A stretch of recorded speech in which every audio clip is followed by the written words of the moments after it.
Anna is an excellent researcher, and so we've worked together on a really big project that I'll show in the midst of the presentation. And so we just continue to work. I learned a saying, for those that have been in the military, intel drives ops. And so when it comes to identifying a threat, identifying an issue of concern, a lot of research needs to be done, and that helps guide you in creating some strategies, hopefully to protect and preserve all that we love and cherish. And so I invited Anna to come. She does have a lot of knowledge. Like I said, we've done a lot of the research together, spent many hours before the computer. And so she's just going to open up this evening and describe Islamic terms. As you know, the subject matter this evening is the Muslim Brotherhood in Minnesota, and we must understand this threat. And I'll go into, that is the title of the presentation. And I think what is hardest for most people to realize in the Western world is that, and here's an example, just a quick example. When I work in the emergency room, I'm a nurse, critical care nurse. And when I worked in the emergency room, I worked straight nights, and I would see, mothers coming in with children who had to get up in the early hours of the morning to go to school.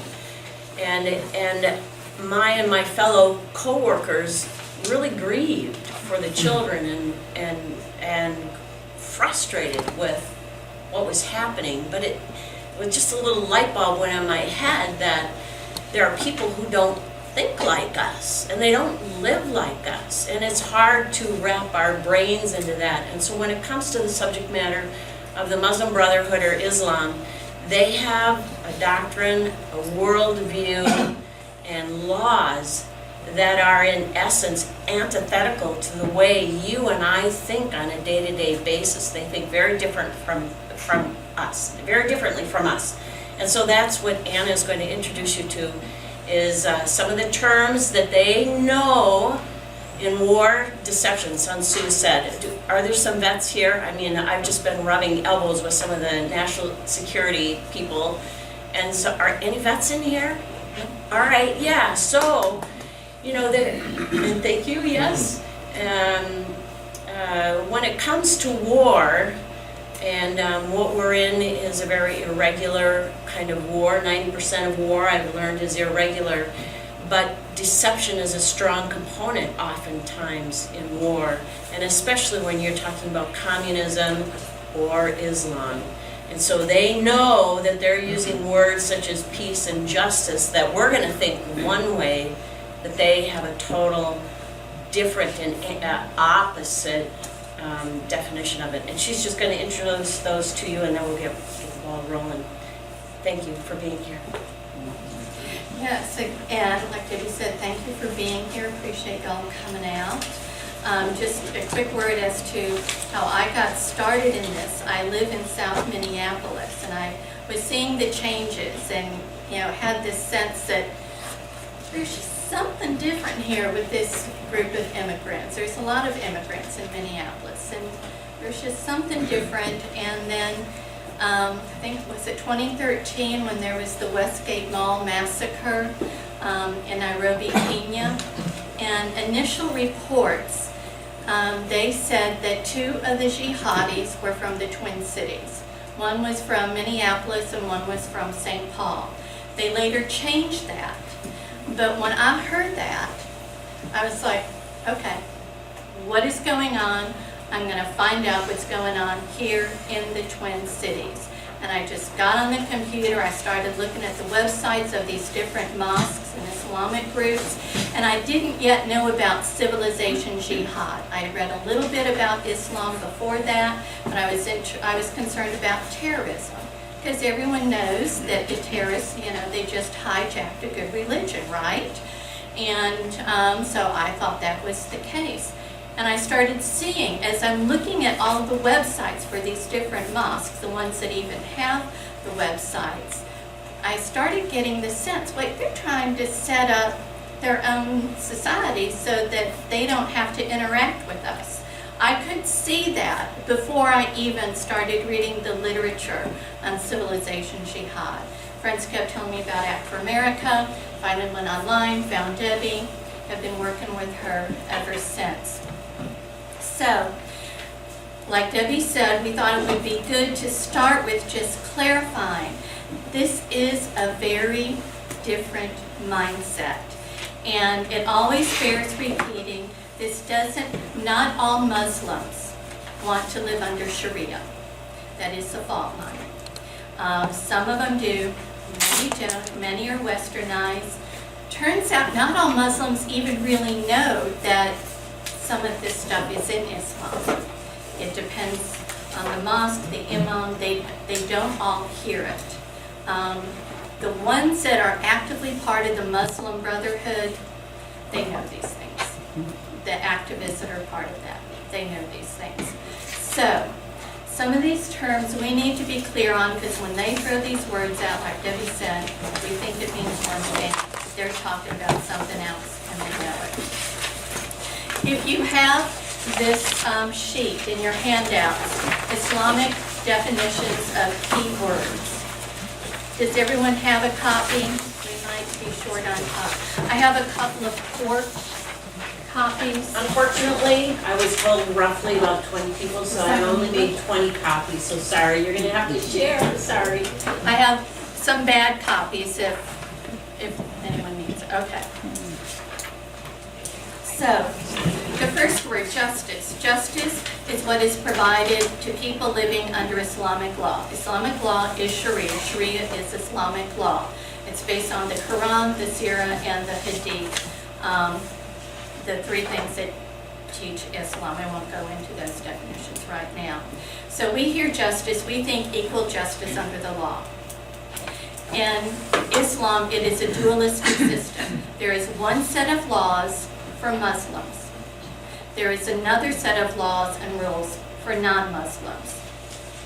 So it is not equal justice, and non-Muslims are not equal to Muslims. They consider themselves automatically superior.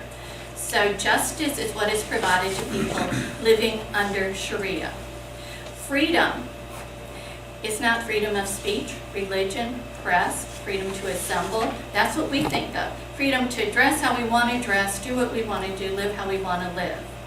Freedom in Islam is freedom from man-made laws, any legal system and way of life outside of Sharia. Huge, huge difference in the understanding of freedom. And they consider our Constitution and Bill of Rights to be man-made laws and against Allah, and they think it's wrong, bad, evil. They consider our legal system as evil. Terrorism. Killing a Muslim without right. Under Islamic law, there are specific reasons for a Muslim to be killed, like apostasy. Y'all probably already know if someone's a Muslim and they leave the religion, it's a capital offense. They are to be murdered. Under Islamic law, if a Muslim is killed for a reason that is not specified under Islamic law, the person who killed the Muslim must also be killed.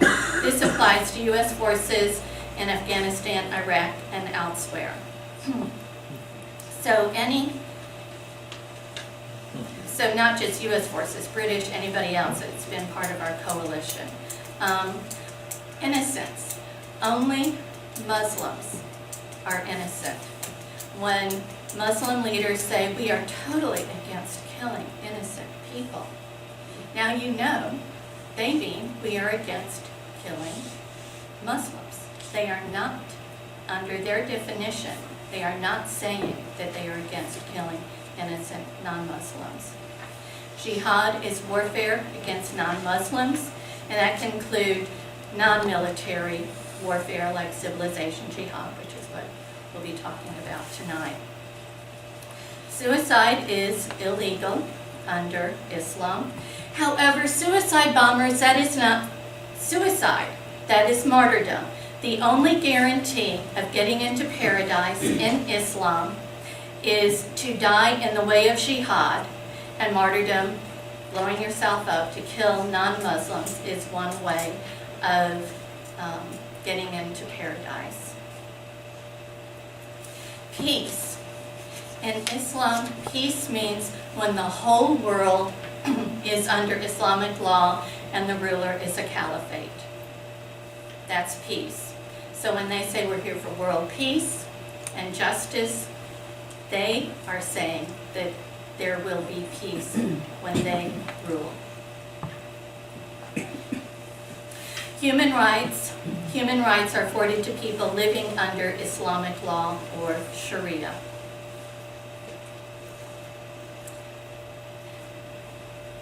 Again, very, very different definition. And as you can read here, he talks about in the official document called the Cairo Declaration that was given to the United Nations in 1993 by the Organization of the Islamic Conference, the largest international body, second only to the United Nations.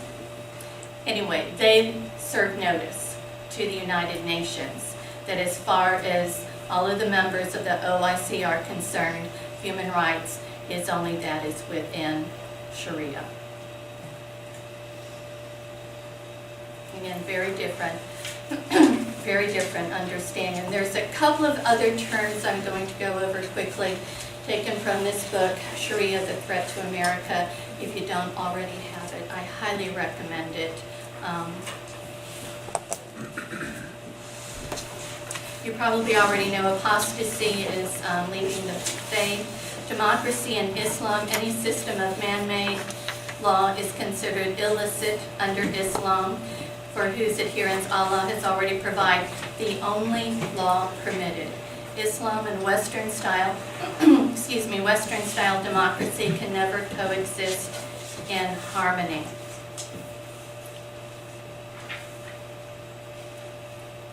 Islamic supremacism, belief that Islam is superior to every other culture, faith, government, and society, and that it is ordained by Allah to conquer and dominate them. Taqiyya is often, this is a major concept. It's spelled Taqiyya. It's often translated as deception or lying. Phil Haney, who speaks Arabic and is an expert on this, says it really means to defend the faith. And with the defense of the faith, if you need to be deceptive, go for it. In fact, in Islamic law, it's required at times in certain positions. So taqiyya is, it is permissible for a Muslim to lie, especially to non-Muslims, to safeguard himself personally or to protect Islam. So they can stand up there with a straight face and know that they are lying to us and know that we are understanding what they're saying to be something else. And they can have a clear conscience about it. Last of all is slander and blasphemy. In Sharia, slander means anything that might offend a Muslim, even if it is true. And blasphemy is when a non-Muslim tells about Islam, even if we are quoting verbatim what Islam teaches, that is considered blasphemy. We have no right under Islam to talk about Islam and to explain what it teaches. That's what Elizabeth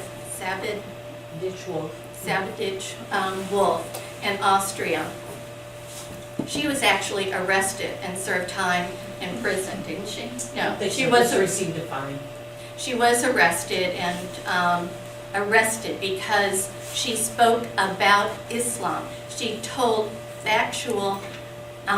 she told the facts about it, but she was arrested for that. Another reason why it's really, really important that we are clear on that, y'all may have heard last year when one of the Somali cops in Minneapolis shot and murdered a woman in cold blood, Justine Damon. Do y'all know the story I'm talking about? Yeah. Betsy Hodges, the mayor, what she did, she doubled down on protecting Muslims. but we gotta be careful, that there isn't any lashback against Muslims. No, there's no lashback against Muslims in Minneapolis. They walk around knowing perfectly well that they are safe and secure. They're in no danger from non-Muslims in Minneapolis at all. There might be a bum around, but he's a danger to everybody. So what she did was she set up a hotline. Minneapolis already has a 311 line where if you have any questions about the city government and services, you can call 311. She set up a hotline under that 311 number. So if someone says something about Islam that bothers a Muslim, they could report it. This is blasphemy laws under Sharia. Mayor Betsy Hodges was implementing Sharia. Thank you.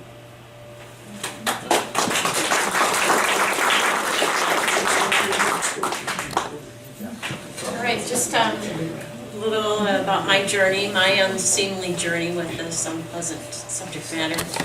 I was born and raised in Brainerd, and like you,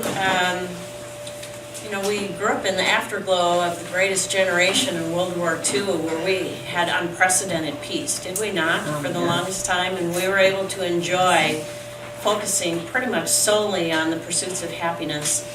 And so that was a way of life for me. It was a way of life for my parents, and I think it's a way of life for most of us, maybe even today, except for some of us that got woke up a little bit.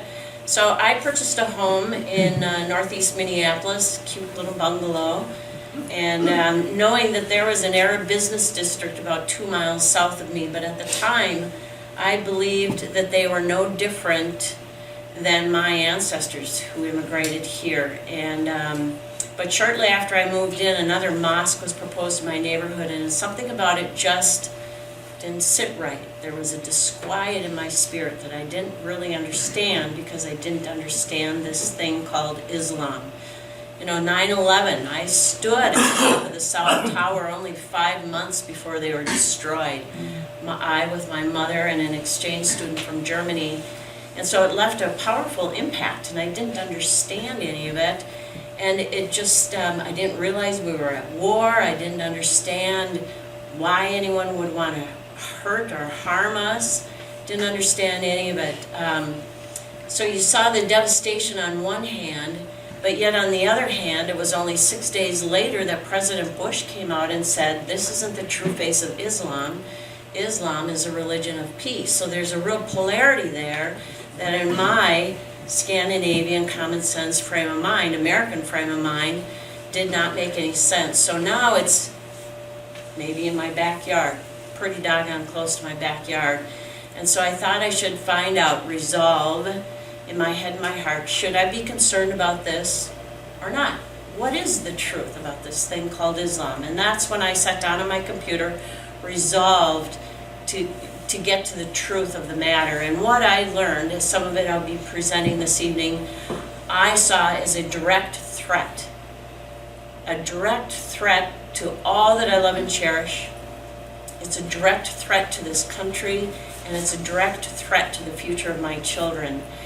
And I remembered sitting in my office chair and just looking from side to side, who do I even know in my day-to-day world that knows what I have learned? And there wasn't a single soul. And so as a woman, as a mother, as a Christian, as a patriot, I felt compelled to begin a conversation, to begin talking to people that this is not benign, and it deserves our time and attention researching this. And so I started with an Act for America chapter in Minneapolis. From there, my neighbors, my immediate neighbors in the, they call it the artsy-fartsy area of northeast Minneapolis, they wanted to counsel me. They were angry at me and thought I was abusing the email for our block club. So I was like, okay. And so I continued to research, though, and started reaching out to others in the community. One of them is a gal by the name of Sally. Wait, I take that back. A group in St. Cloud, I'll start with that first. In St. Cloud, I was horrified to find out that the Islamic Center of St. Cloud was proposing, they had submitted a rezoning proposal. Do we have some city council members or county commissioners or anything? They had submitted a rezoning proposal, and if this rezoning proposal had passed, it would have allowed the center to begin construction on a 39,000 square foot domed mosque with 50-foot minarets. That was the start. Then they would have built a madrasa, which is an Islamic school, gymnasium, office and retail space, and townhomes. This was in a residential area near the St. Cloud campus.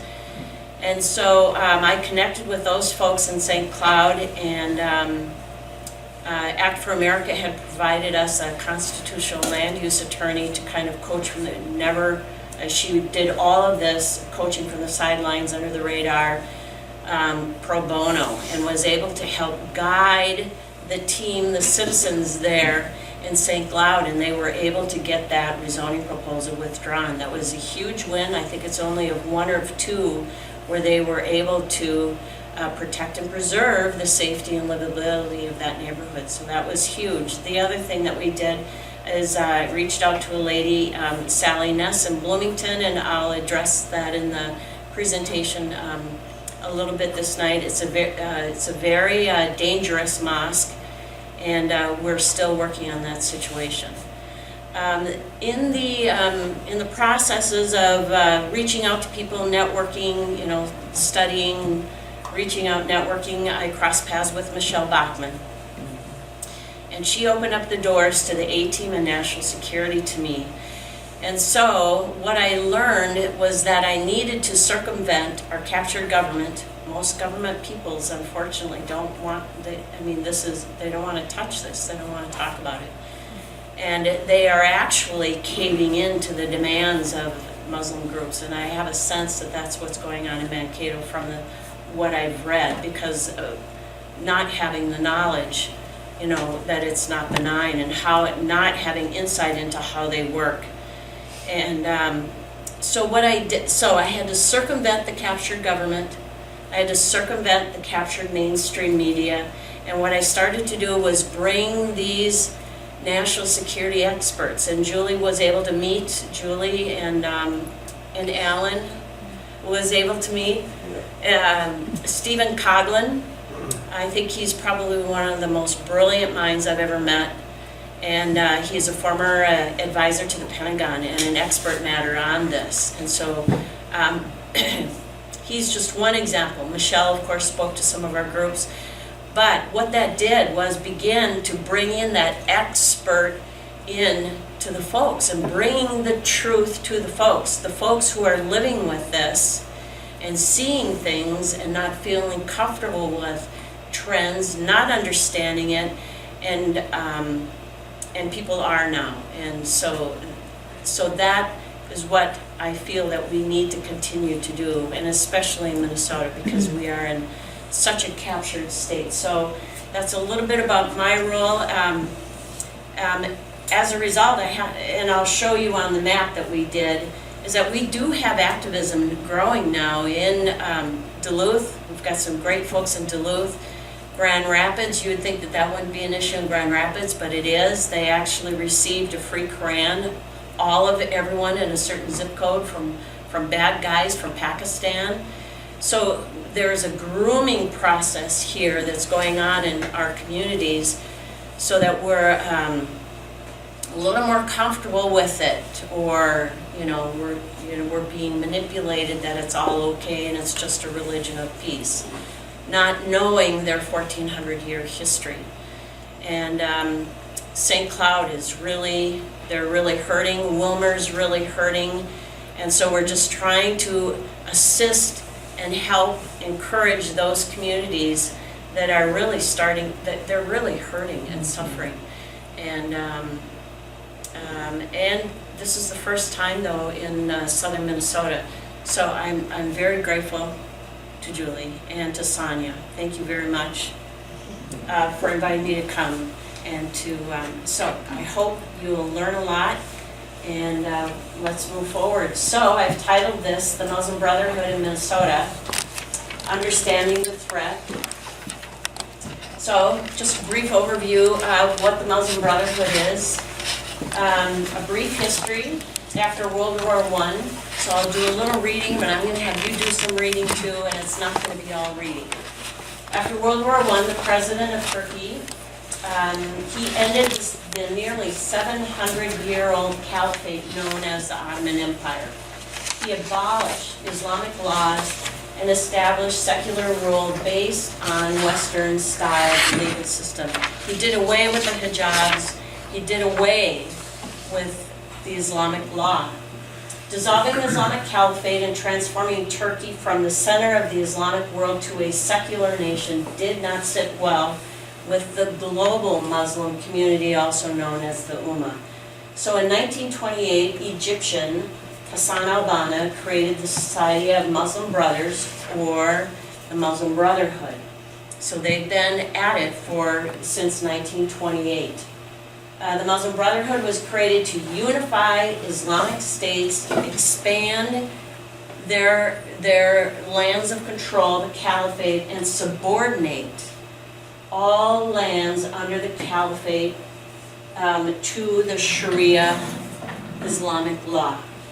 It is estimated that by the time the Muslim Brotherhood came to the United States in the 1950s, it had hundreds of branches in dozens of countries. So this is their creed. Allah is our goal, the messenger, the prophet, Muhammad, the messenger, is our guide.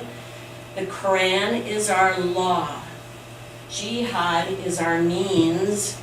And jihad, according to their own law book, which I do have an Islamic law book here, jihad is our means. And martyrdom in the way of Allah is our inspiration. Oops. So here's their logo, and the green is to represent Islam dominating the entire world. The Quran, of course, is their law and their guidebook. It is their all. The swords, jihad, is their means to conquer the world, to Islam. And then the Arabic term in the bottom means prepare. And it's based on the Quran, chapter 8, verse 60. Against them make ready your strength to the utmost of your power, including steeds of war, to strike terror into the hearts of the enemies, and others besides whom ye may not know, but whom Allah doth know. And then this was taken from their Muslim Brotherhood. This is their official heading. Ikhwan Web is the Muslim Brotherhood. They have a website in English that you can subscribe to and monitor what's going on there. But they have their bylaws posted but they've since had them removed, but others have captured them. So this is taken from some of the books that I have there. The Muslim Brotherhood is an international Muslim body which seeks to establish Allah's law in the land. The need to inform the masses, Muslims and non-Muslims, of Islamic teachings, insists to liberate the Islamic nation from the yoke of foreign rule, helps safeguard the rights of Muslims everywhere. They need to work on establishing the Islamic State, which seeks to effectively implement the provisions of Islam and its teachings. So all the demands for prayer space and prayer times, this is coming from this, just so you know. Continue. The sincere support for a global cooperation in accordance with the provisions of the Islamic Sharia. And Sonia alluded to just one arena. In wars, there's arenas or theaters of war. And so what we intended in Warsaw was only one arena, but we were going nose to nose with some of these elements. It's called the Organization of Islamic Cooperation. They have 56 states. These are government heads plus the Palestinian states. So they are the largest voting bloc at the United Nations. So, and the United Nations, as you know right now, are very Marxist. And so they are allying together to bring down Western civilization. So, and in this International Human Rights Forum is where they are trying to, through, under the guise of protecting religious freedom and to protect against racial discrimination, these kinds of words, they are trying to criminalize any criticism of Islam. And that's, I mean, it is alive and well, not only in Warsaw, Poland, where we spoke boldly to them, and but it's happening here. I mean, they're bringing it here. That's why we have the hate speech hotline now. Debra, not to interrupt this, but I've had the fortune of Annie Johnson's put together a workshop. I don't know if it was a year ago, but Phil Haney was here. I heard Brigitte. Gabriel, for folks that are hearing this for the first time, I'm after hearing this for kind of the third time, Deborah, it's just so disturbing and credible, and you'll go on establishing more credibility. For the benefit of this group, I attended the opposite group. We had the Sisters of Notre Dame right up the hill from my office under the council. Co-sponsored a workshop along with our diversity council, which is a whole nother kind of mess in itself, but they brought in some folks from St. Cloud, I believe, come to think of it, representing the Islamic faith, if you will, and I forgot their designations, but there were 300 people in the Sisters of Notre Dame facility that almost looked like sheep going to slaughter. I mean, it was just, it was so orchestrated. They didn't take open questions, you had to handwrite, and they scrubbed the questions, and if there was a concern among 300 people, it really wasn't, it was all vetted, and it was Tightly just controlled. Yeah. Oh, Very yeah. tight. I don't even It was bother just going icky. to them anymore. I writhe in my chair because it hurts. And then you really don't have an opportunity to voice back. And maybe my short question, I mean, we've got a very nice gentleman, from what I gather, of the Islamic faith on our school board. After hearing all of these things and experiencing this, seems like a super nice guy. Is there a litmus test? Do you subscribe to Sharia or not? Or is there a good one to be found? And I think you will know them by their fruit. That's kind of what I live by. They say the words that they know that we want to hear, but any politician, anybody, I know them by their fruit. What they're doing. Is he working? Well, we'll move forward, because I think some of this will come up again. And we'll have time at the end for Q&A and stuff like that, so we'll be able to talk about a lot of this. If he said he was not for Sharia, you couldn't trust him anyway. Right, exactly. Yeah, I've been told by those same guys that the Muslim Brotherhood guy is always the nicest guy in the room. Yeah. And so anyways, so sincere support. Yes. Just real briefly, when I was there managing that Brigitte Gabriel program, the guy that's on the school board and his two pals left within 15 minutes of the presentation. Up and left, and I nodded at them with respect, and they were gone. So the sincere support for a global cooperation, and I have seen it up close and personal in Warsaw. That could maybe be a topic for another night. Make every effort for the establishment of educational, and this will come up again in a document, and so, but they strive to establish Islamic education and Islamic social, economic, and scientific institutions. It's what we're seeing saturated with in Minneapolis. This mosques, schools, clinics, shelters, clubs, as well as the formation of committees to regulate zakat affairs, which is and alms, which is like donations. The Islamic nation must be fully prepared to fight the tyrants and the enemies of Allah as a prelude to establishing an Islamic state. So these are the Muslim Brotherhood bylaws. So some key summary points.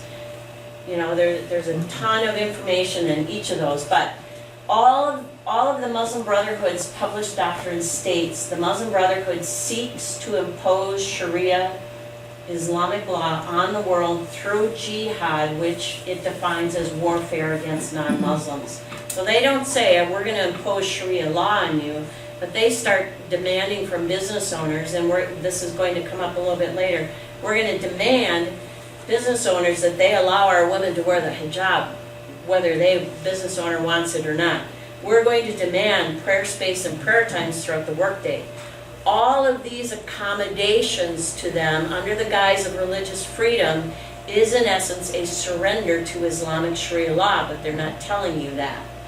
So top security policy experts believe we are facing the preeminent totalitarian threat of our time, the legal, political, military doctrine known as Islam, with Islam as Sharia. Sharia law is the fault line. It is a direct challenge to the U.S. Constitution. So with this, Sharia law versus the U.S. Constitution. So I printed off, and for those that have it, what I would like us to, I think it's worth the time to read it because the contrasts are significant. And so if we could, so this paper is from the Center of the Security Policy. The Center for Security Policy is an East Coast national security group that has been very good to us in Minnesota. Very good to us in Minnesota. They are the premier, in my humble perspective. Frank Gaffney used to work for Ronald Reagan and his administration. Claire Lopez is a CIA operative, retired now, a 20-year CIA operative that's now retired. And then many others of stellar reputation. So if we could, while I try and bring this back up, do you mind just reading, I think if we can rotate. So if you would just start by saying, the Constitution, then you can read Sharia, and then we'll just go around. It's longer on the first page, quicker on the second page. Okay, this is on Article 6. The Constitution is the supreme law of the land. The Constitution states, Article 6, this Constitution and the laws of the United States, which shall be made in pursuance thereof, and all treaties made, or which shall be made under the authority of the United States, shall be the supreme law of the land, and the judges in every state shall be bound thereby. In Sharia it says, the source of legal rulings for all acts of those who are morally responsible is Allah. Do I have to read the... Skip the, all there? Yeah, Maybe a little bit louder, I don't know. Okay. Yeah, and maybe turn towards the person. Because this is important. This is going to show, compare, contrast the significant difference between the two laws. Yeah. Give her your gusto. All right. Use your dad voice. There's only one law which ought to be followed, and that is the Sharia. Islam wishes to destroy all states and governments anywhere on the face of the earth which are opposed to the ideology and program of Islam, regardless of the country or the nation which rules it. The purpose of Islam is to set up a state on the basis of its own ideology and program.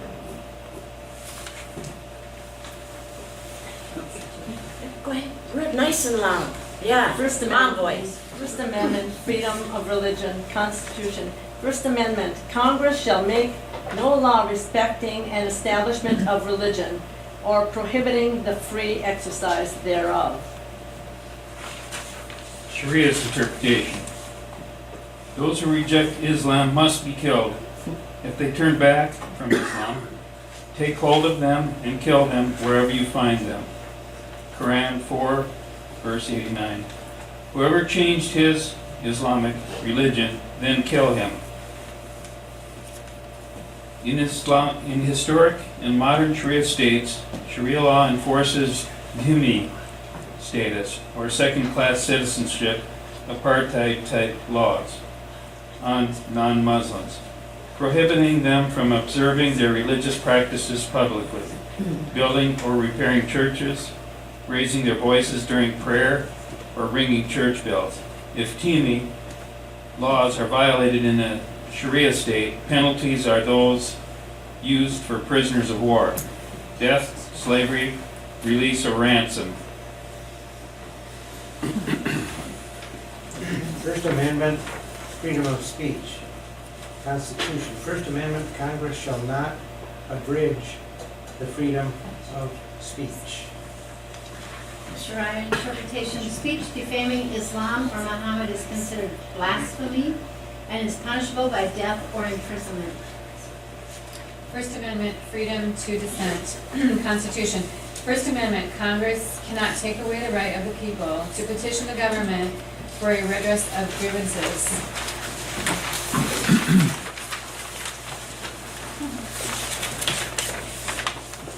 Sharia, non-Muslims are not to harbor any hostility toward the Islamic State or give comfort to those who disagree with the Islamic government.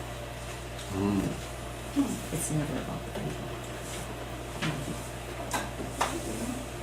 Second Amendment, right to self-defense. Constitution, Second Amendment, the right of the people to keep and bear arms shall not be infringed. Sharia, under historic and modern Islamic laws, non-Muslims can possess swords, firearms, and weapons of any kind. Fifth, Sixth, and Seventh Amendments, right to due process and fair trial. Constitution, Fifth Amendment, no person shall be held to answer for a capital or otherwise infamous crime without due process of law. Sixth Amendment guarantees a public trial by an impartial jury. The Seventh Amendment is the right of trial by jury shall be preserved. Sharia says, Hadith Sahih al-Bukhari, Muhammad said, no Muslim should be killed for killing a kafir, an infidel. Non-Muslims are prohibited from testifying against Muslims. A woman's testimony is equal to half of a man's. Oh, thank you. I'll be going down. Eighth Amendment, no cruel or unusual punishment. Constitution, Eighth Amendment, no cruel and unusual punishments inflicted. Sharia. Under Sharia, punishments are barbaric. Cut off the hands of thieves, whether they are male or female, as punishment for what they have done, a deterrent from Allah. Quran 5:38. A raped woman is punished. The woman and the man guilty of adultery or fornication, flog each of them with 100 stripes. Surah 24:2. 14th Amendment, right to equal protection and due process.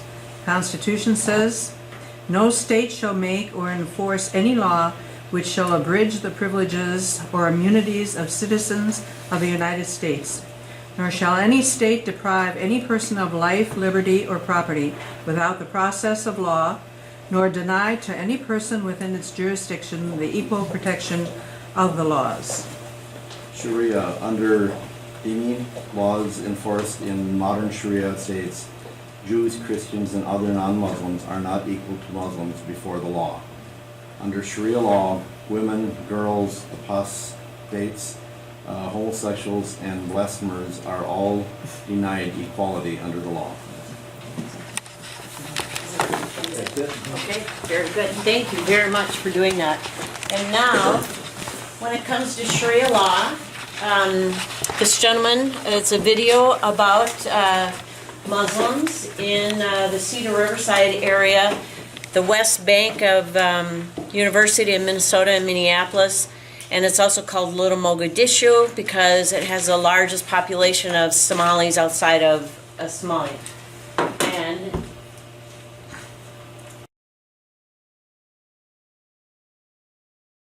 this is the Cedar Riverside neighborhood of Minneapolis. It's known for the University of Minnesota, phenomenal ethnic food, and the export of American fighters to the terrorist groups ISIS and al-Shabaab. In fact, it's reported that dozens of young Muslims from this community have gone to fight for these organizations.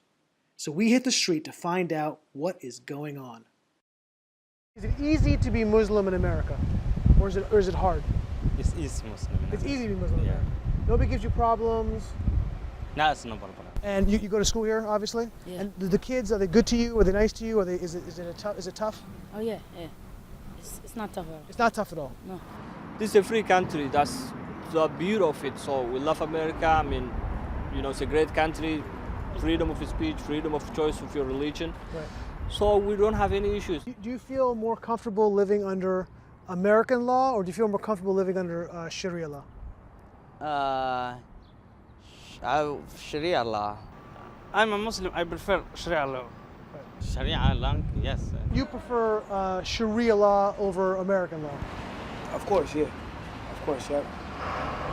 And do you find most of your friends feel the same way? Yeah, of course. If you're Muslim, yeah. Sharia law, it says if you steal something, they cut off your hand. So basically, they can leave their stores doors open. Nobody's gonna steal anything because the Sharia is so tight. Usually, they don't do anything. The smallest things usually have big consequences. He can make his daughter marry somebody. Yeah, he can. Yeah, he can. He has the authority, you know. The authority to do that. Yeah, to do that. Yeah. So here, how young do you think it's okay? Yeah, 15. How do you feel when this whole controversy with the Prophet Muhammad and people depicting the Prophet in cartoons? How does the whole thing make you feel? That really pisses me off. You know what I mean? Because they know it's a button to push. That makes me angry, and it's just that everyone gets like the big freedom, and then they don't see that the freedom that they're getting is causing a problem. It's causing hatred for other people. Would it be better if we made it illegal in America to make fun of the Prophet Muhammad? Definitely, yeah. Do you think we should make a law that makes it illegal to? That would be better. Yeah, that would be better to stop, aggression. I was so upset and I was so mad. They insulted our religion, they insulted our prophet, and we couldn't take it. And they shouldn't be allowed to do that. Oh my God, big time, yes. Do you understand the motivation behind the people then who strike out violently against people who depict the Prophet Muhammad? Yeah, I understand totally where they're coming from. Yeah. You understand why they feel motivated to do that? Yes, because when you every day face frustration and every day you have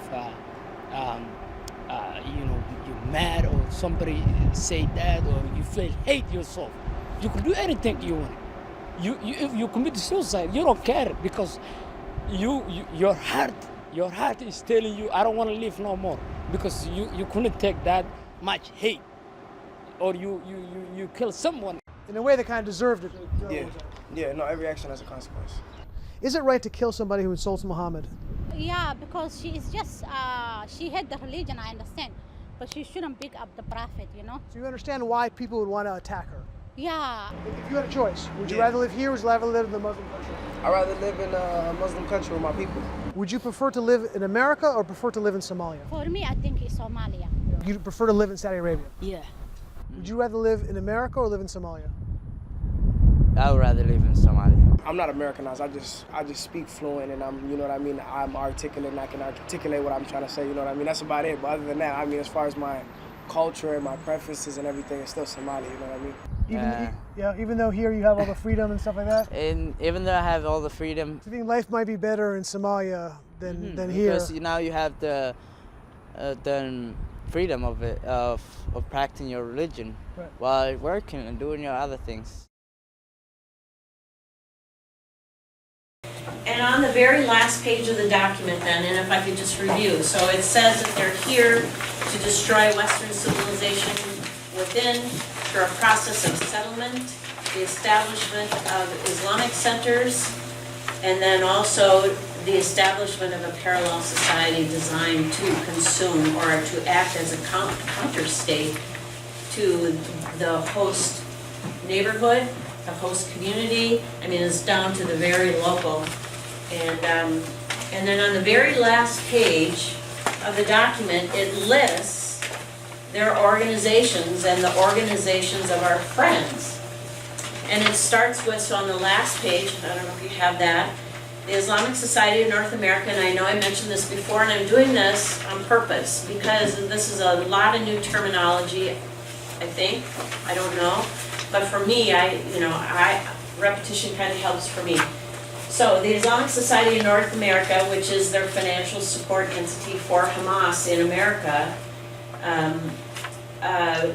It's in Minnesota at the bottom. So the top logo there is the International Islamic Society in North America, and you can just deem that they're of like mind because of the similar logos. And this is the Islamic Center in Minnesota, and we could spend probably another day just talking about all the things that they're doing at this ISNA entity. It's a very toxic group. The second one is the Muslim Students Association. So they're in Minnesota. This is the list. They are on 21 Minnesota college campuses. So keep in mind, MSA, one of their friends, they are implementing the agenda of this document. And they're on 21 college campuses and in 11 Minnesota high schools. Debbie, can I read what John Gondola says about MSA's group? I'll keep moving, thank you. Okay. Keep moving. So, the North American Islamic Trust, NATE, and that's on here, number 8, it is the bank for the Muslim Brotherhood. And according to Discover the Networks, they own anywhere from 50 to 80% of the American mosques. So again, that means that anywhere from 50 to 80% of all American mosques are implementing the mission from this document. And then another one, and then we talked about the Islamic Association for Palestine, which was the forerunner to the Council on American Islamic Relations. And they're very active, very aggressive in Minnesota. And I actually attended their 10th anniversary banquet held in Minneapolis, and we'll talk about that in just a little bit too. And then ICNA also, the Islamic Circle of North America. And then one not mentioned on the document is the Muslim American Society, which also, it just came after the fact, after this document was written. But the Investigative Project on Terrorism, Steve Emerson, used to be on TV quite a bit, interviewed by Fox News, but he's been really sick, so he's not been able to be out front. But he has a large dossier on his website on the Muslim American Society. It is another front group for the Muslim Brotherhood in America, and is very active in Minnesota. Very active in Minnesota. And I think what I wanted to point out here, it dawned on me one day that there's the crescent, and it's not encircling just America, but the North American continent. Just like it says, it's a bit staggering to me sometimes still. So the Muslim Brotherhood, so civilization jihadist process, we know that jihad means, according to their law book, I have a law book, and anyone can purchase this on Amazon. I purchased it on Amazon. It's endorsed by their premier law school. It's endorsed by their other leading Islamic experts. Anyway, so this is legitimate, and it states in here that jihad is war against non-Muslim. So they're not coming at us, with tanks and battleships and in uniforms. This is a civilization jihadist process. And what are their aims? To implement Sharia law. So that's why all of these demands for respect and dignity and all these demands this is the civilization jihadist process, so that we will incrementally surrender to Islamic Sharia law. So here's an example how they're penetrating in some of Minnesota schools. Steve Emerson has been kind enough to invite me to attend some of these things, and I carry a nice little purse with a hidden audio recorder in it. And so I attended this. This is at the Minneapolis Community and Technical College, which is on Hennepin Avenue, downtown Minneapolis. And they had their 4th annual Malcolm X Justice and Peace lecture series. I don't know if you remember Malcolm X or not, but he was with the Nation of Islam, and he believed in violence to achieve their ends, which is classic Marxism, but they had a weird American blend with Islam and in Marxism. But anyway, Malcolm X, Justice and Peace lecture series, and they had invited Imam Siraj Wahaj. Siraj Wahaj is a national board member of Hamas. He also is currently an unindicted co-conspirator in the 1993 World Trade Center bombing. And he's also the vice president of Islam. Siraj Wahaj, this is just a quote from him, if only Muslims were clever politically, they could take over the United States and replace its constitutional government with a caliphate. If we were united and strong, we would elect our own emir and give allegiance to him. Take my word, if 8 million Muslims unite in America, the country will come to us. He was also the first Muslim imam to offer prayers at the U.S. House of Representatives. So this is Carlos Ujaco, I'm not real familiar with him, but he said, only a coalition of Islamists and Marxists can destroy the U.S. So that is what we're seeing increasingly. So it's not just the Muslim Brotherhood, but understand, and it's like what we saw in Warsaw, is that there is this Marxist element, very strong, that's working hand in hand with them to attack the constructs, the tenets, and the values of America. This is another class that I attended. This was held at the University of Minnesota, Minneapolis campus, and it was sponsored by the Minnesota Break the Bonds campaign, some kind of leftist organization. Minnesota Break the Bonds, Women Against Military Madness, to give you a better idea of who was sponsoring this. American Muslims for Palestine, Students for Justice in Palestine. The panelists include Black Panthers and the American Indian Movement. So what this was for, titled Parallel Liberation Struggles. They feel oppressed under American rule and American law. The Marxists want their own nirvana, right? You know, the communists, and then of course Islam wants their own caliphate. So Lessons in Resistance, it was the title of it, and it was a call to allies, all of these groups, to work together to bring a Palestine-centric education to Minnesota in order to promote justice and human rights. And of course we know justice as it is under Sharia law. And then just another example of how it's affecting and eroding America. This is the Council on American Care Minnesota's 10th anniversary banquet, which I attended. And when I was preparing for this, I got to laughing because there I am right there. I don't know if you can see me or not, but it was like, oh my gosh. So if I may, just tell you, that I do get a little nervous before I attend some of these things because I do stand out like a sore thumb, and they're wondering, what is she doing here, this white infidel woman? And so I always try to think, well, what am I going to do, So I sailed in like right at the last minute, thought I could just slip in the back of the room, just very subliminally, what do you call it, discreetly, just sit in the back room and observe and hear. But then I was concerned because if I'm sitting way back in the banquet room, how am I going to get the audio recording, right?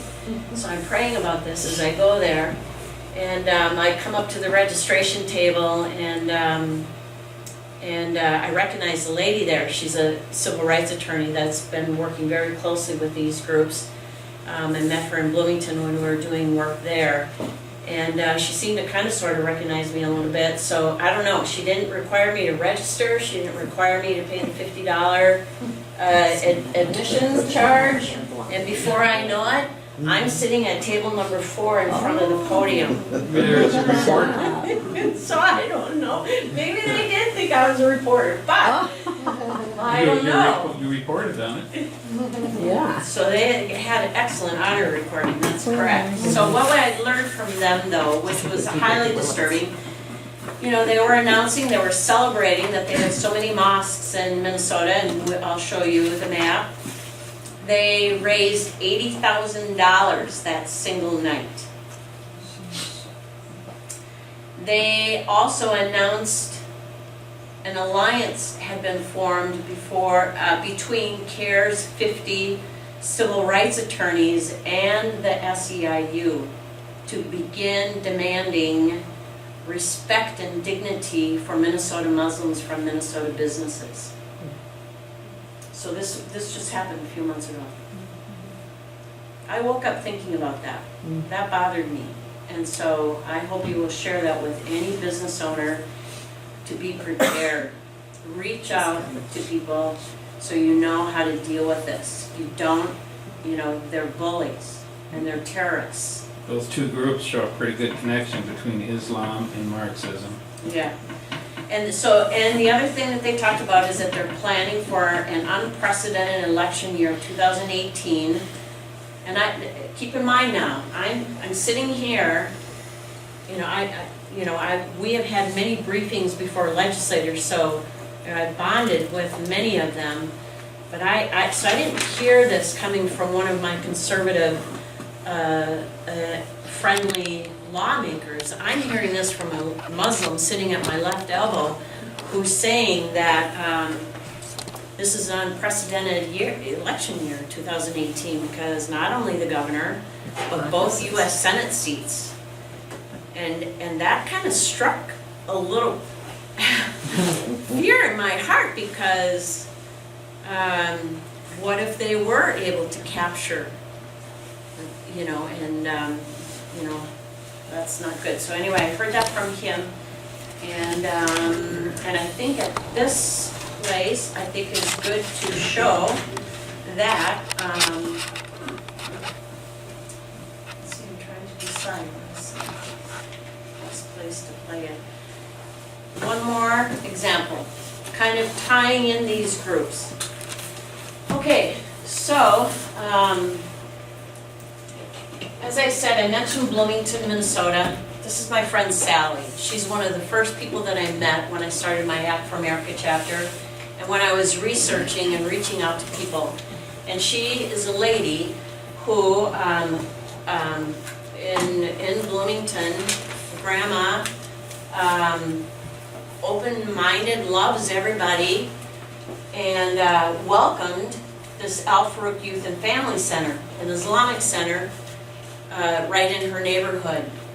But shortly after coming there, they demonstrated complete and utter disregard for city code and American laws. And they had horrific traffic problems, primarily, which was just destroying the safety and livability of their neighborhood. This is just only one example. I mean, they're just utter regard. So this is the imam here.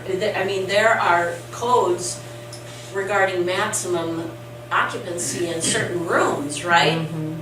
And so even though she would bring this information to their city council, or the horrific parking at all times of the day, and the noise and the speed and no accountability, she has just been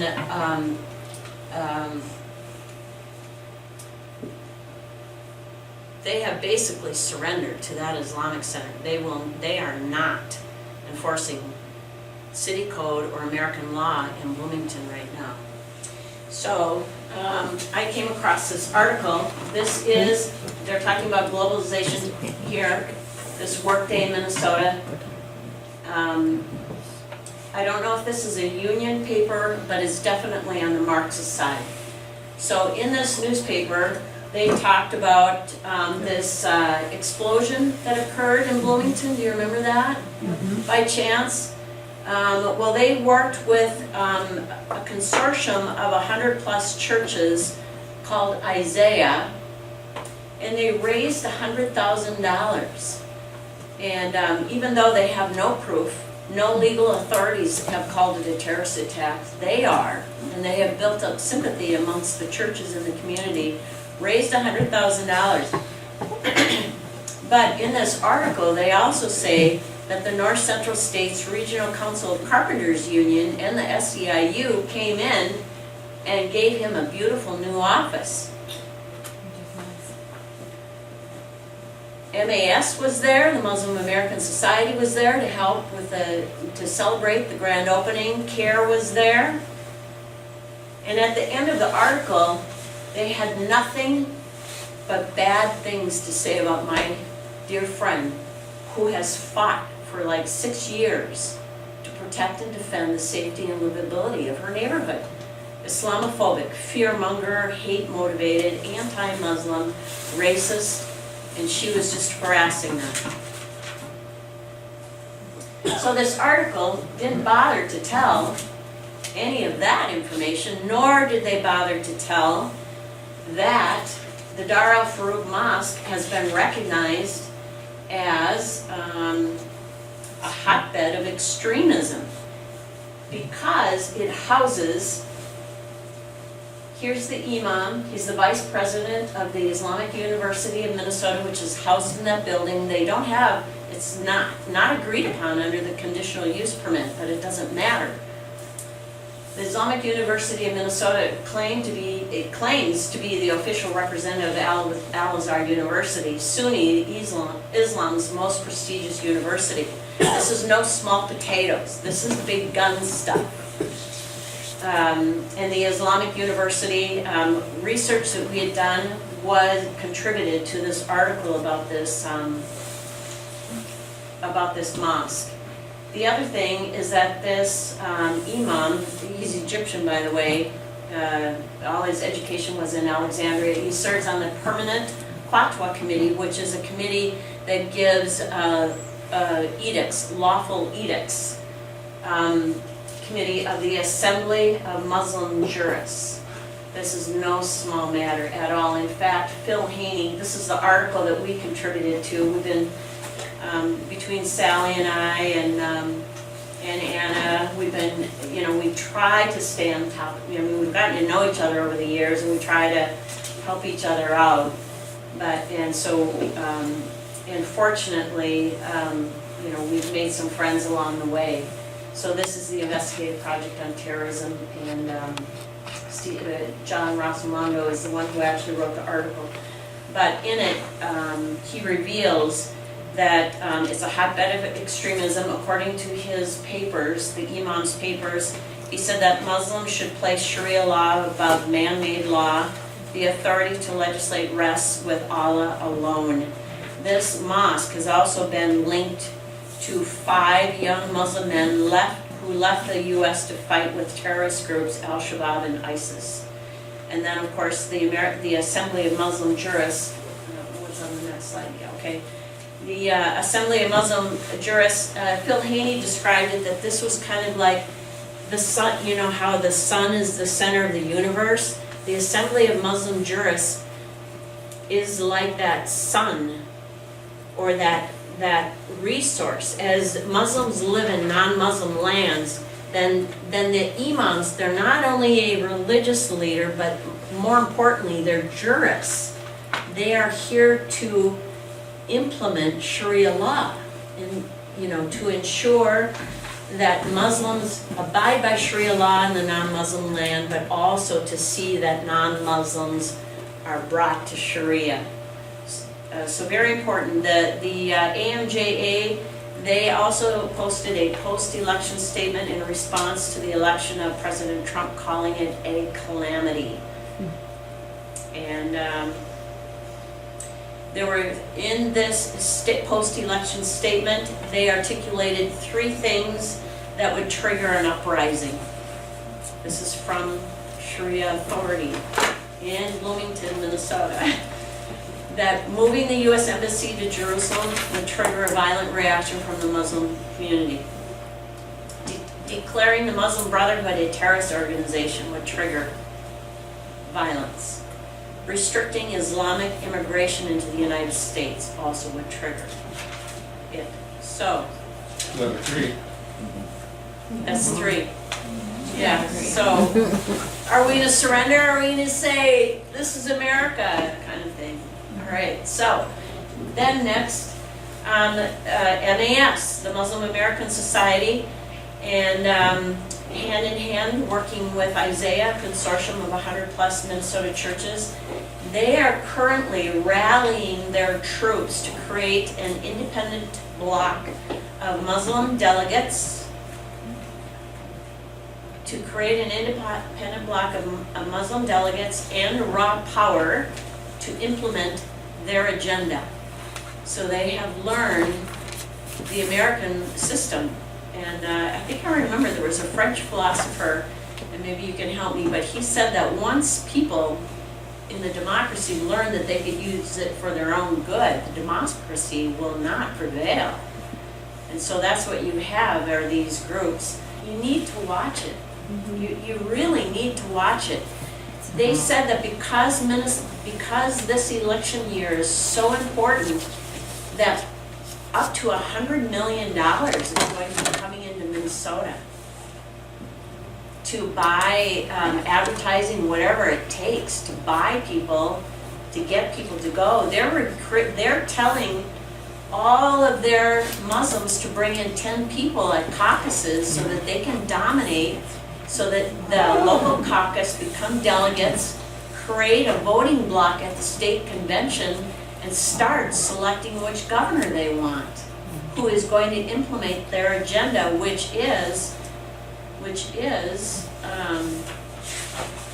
their agenda is loosening immigration.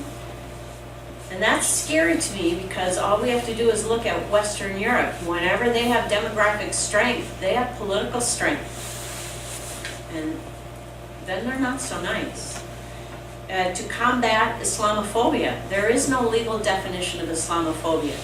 What the aim and the agenda is to criminalize any criticism of Islam, which is the implementation of the blasphemy laws under Sharia law. To stand up to the federal government, they plan to defy who we, the people, elected as president. How dare they? Affordable health care. I work at Hennepin County Medical Center. It looks more like the third world there, folks. Our health care that's been set up for our children, they're not going to have it, because it's being given away. Religious freedom at work, and that just means prayer times, prayer spaces, the jobs, all that. Accommodating, surrendering to Sharia law. Moral values, and again, as moral values are defined under Sharia law. And then they want more money for education, which the whole charter school system, I suspect, is just rank with corruption. We have gone to a couple of charter schools where they're teaching Arabic, and you've got the gals running around in hijabs, and so you know that odds are, they're teaching Sharia law, even though it's not official, but they're probably receiving monies. We just don't have those kind of human resources to investigate all this stuff. It's just me and Anna and a couple other people. So should they achieve their objectives and create an administration, with a governor of like mind? You've got one now, practically. That's true, but I think it can get worse. Keith Ellison, he wants to be Attorney General.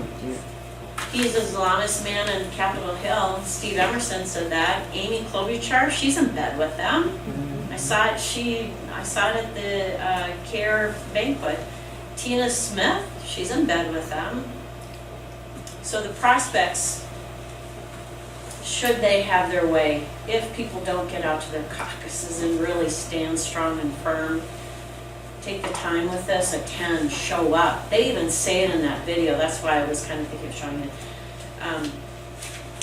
And I think the only thing I did not show is I did want to show you all of the, Anna and I were contracted to map out all of the Islamic centers, societies, masjids, mosques, and prayer spaces in Minnesota. And I think that's worth a look at. And then we can probably end it there. And then just know I did do some research on St. Peter and Mankato, but it's harder and harder to get information. Google has changed their algorithms so much. When Anna and I first started researching on Google, it was just like rich with information that we were looking for. And now they have modified all their search algorithms so that there's no criticism, nothing negative. They have in essence surrendered to Sharia law so that there's no negative portrayal of Islam. But if you put my name in there or somebody else's name in there, then you see all the dirt. So, not that there's that much dirt, but anyway. Cato. Okay. Cato. Okay, yeah, because you've got a Minnesota Council of Churches too, and then also you have so many sanctuary cities. Well, I know we have an Islamic center here, and I understand we have 3 mosques in Mankato. Yeah, so it should be in your packet on the. It's down on 2nd or 3rd. Look on the last page, I think, because then I typed up the names of all of them for you. Okay. Oh, yeah, no, I didn't put the addresses. But. So I think So this is Duluth up here, so there's a bad mosque. That Bloomington mosque that I told you about is tied to Duluth. And then, of course, Grand Rapids up here, they don't have a mosque yet, but they received free Korans. There's an activist up in this area up here, I forget the name of this, vaguely. We've been to Bemidji. Wilmer's really suffering. St. Cloud is really suffering. About Europe, especially Europe, but it's coming. What they're experiencing in Europe, it is coming here, unless we really devote some time to this and develop some strategies and start allying together and say, no, we don't want that here. Anyway, the jarring gong of self-preservation. There was a politician in the UK who talked about this. And he saw what was coming down the road, and he called it the jarring gong of self-preservation. And fortunately, it is starting to be heard in Europe, being heard by many. In fact, the Visegrad Group, Hungary, Poland, Czech Republic, and Slovakia have stood against the European Union's quotas. The European Union was imposing on those countries mass migration of Muslims. But those countries on the Eastern Europe have been on the front lines between communism and Europe for years. These are people, in Poland particularly, and I've just learned this recently. It's not like I'm a historian or anything, but I happened to be there, so I did research on it. And Poland was dissolved. Do you remember this? World War II, Hitler and Stalin. Thank you very much. They dissolved Poland, but the Polish people knew that there was no survival under a tyranny, under a totalitarian regime. So they fought from the sewers of their city, and they reclaimed their country.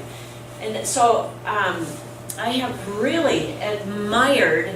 And so those politicians, pay attention to those politicians. I do have a video clip on them too, but I won't do that. Watch them, because they know who they are, they know who the enemy is, and they're fighting. Another quote that I've lived by in my activism work is that in a counterinsurgency, this invasion that we have is called in military speak an insurgency. So in a counterinsurgency, the focus of the main effort is at the local level. No one's going to come save us, unfortunately. We are going to have to save ourselves. Local police working together with their local council are the first line of defense against this enemy. But first, it all starts with you and me.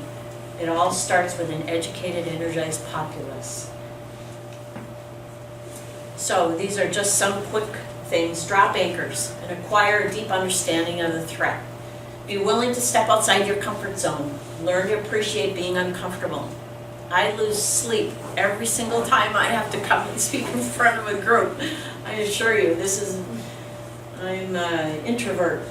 You know, I prefer to stay home. So, but anyway, Intel drives ops. Research is vital to developing strategies. Focus on educating. These are 3 priorities by John Guandola, legislators, sheriffs, and pastors. Circumvent.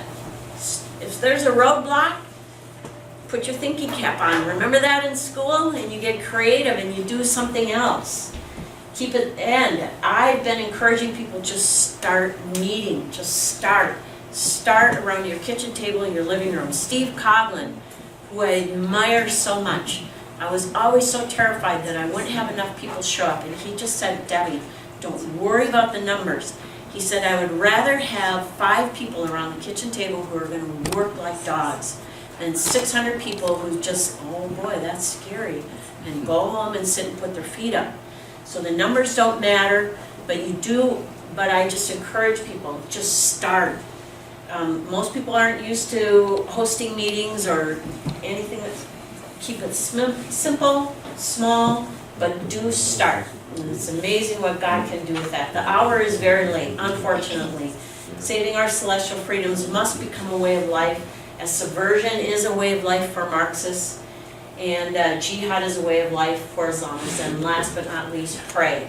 And then this is a quote from Sun Tzu. And he says, if you know the enemy and you know yourself, you need not fear the result of 100 battles. In Minnesota, you know, we've traveled so much.